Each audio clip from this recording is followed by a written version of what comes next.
My name is Henry Strickland. I wrote a book. It's called When Dreams Come Crashing Down on Me and Other Poems. It's about my struggle through life. As an adolescent,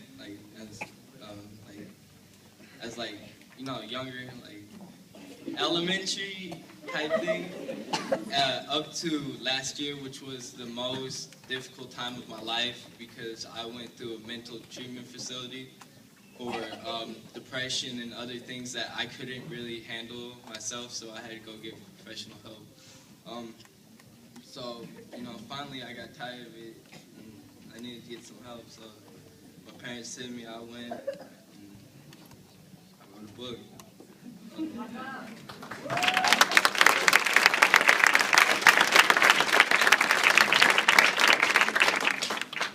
So the first poem I'm going to read is called Sleepless Nights.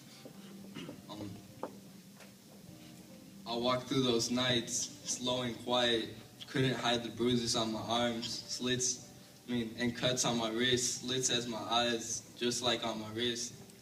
Bloody looking eyes as I take another hit.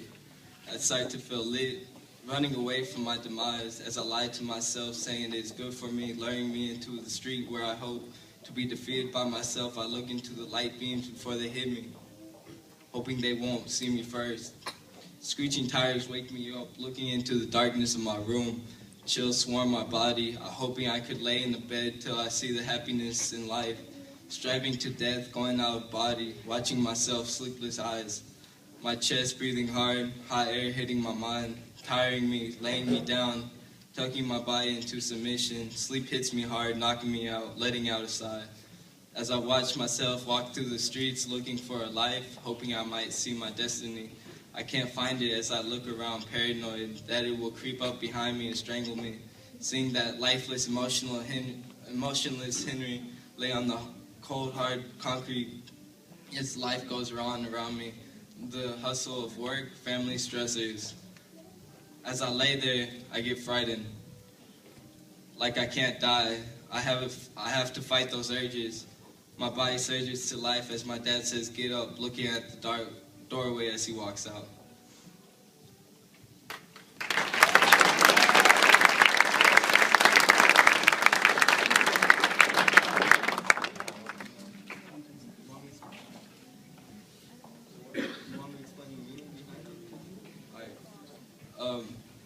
So I wrote this because I couldn't go to sleep at night for the longest time because life was hard.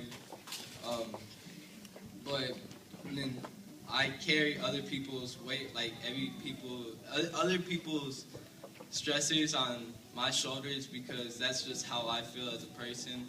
I'm loyal to my cause, I'm loyal to the people I love, loyal to the people I care about, and loyal to everybody in this room, even though I don't know half of you. Because that's just who I am. I'm a kind person. I have a bad side, everybody does, but I will always stick up for somebody if they need the help. So,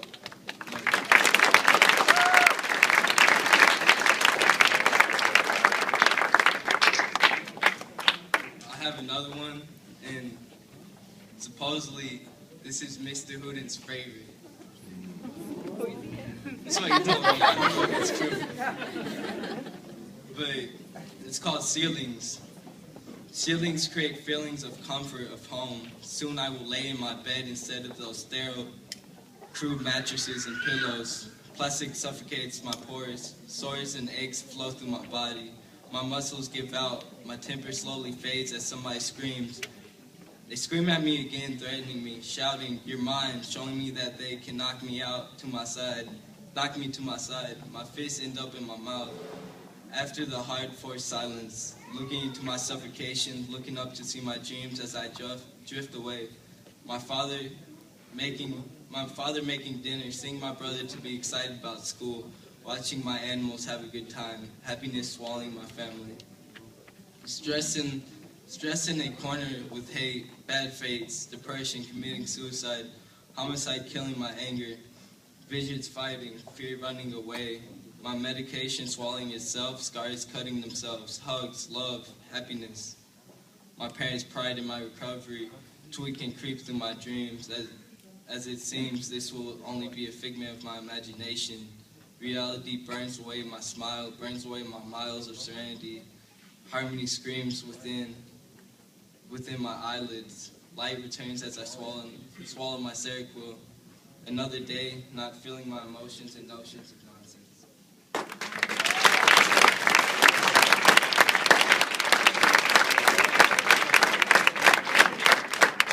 So, to elaborate on this poem, I wrote this poem because I went to a long-term facility after being in a short-term facility because my parents and the professionals, quote unquote, I don't like professionals, but the professionals said I needed it, so, I had no choice. My parents had no choice. They have the government behind them.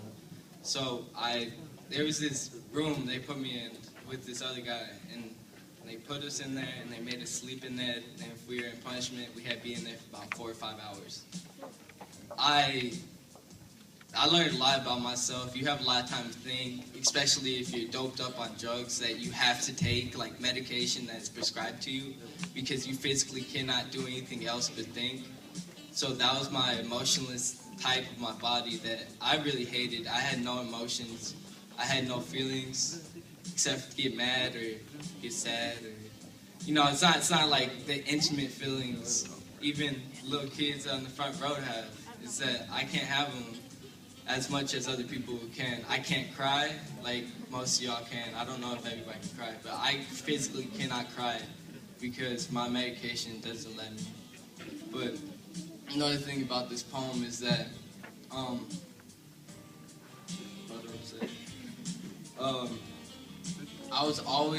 wanted to get out of this place. That's pretty obvious.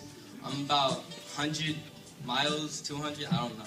It was about 2-3 hours away from my house in Dallas. It was in San Marcos by Texas State. I had no way of getting home. My parents couldn't come see me every weekend. Sometimes it took 2 weekends, sometimes they didn't come at all, like during the weekend. But I ended up realizing that my parents are what I need in my life, and I'm gonna have to shut up. So I shut myself up every single time somebody's like, let's box, or let's get on, or, whatever, try and get at me. And this is who I am today, is that I'll be quiet, and you can come at me as much as you want. You can call my parents out for who they are. I'm very proud of my homosexual fathers, Samuel and Michael Hooden. Samuel Strickland adopted me.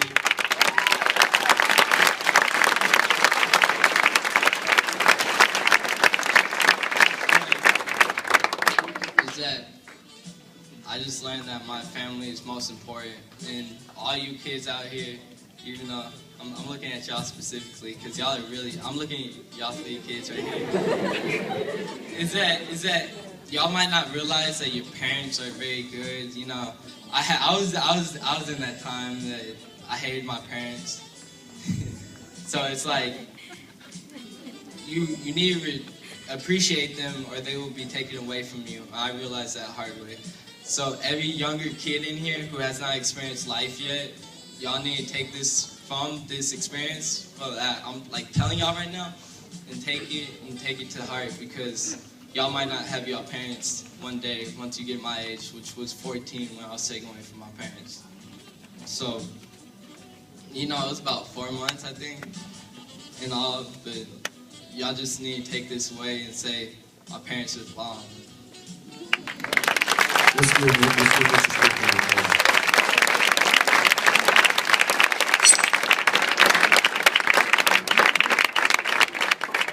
Take a big man to come up here and tell us his life story the way that he did.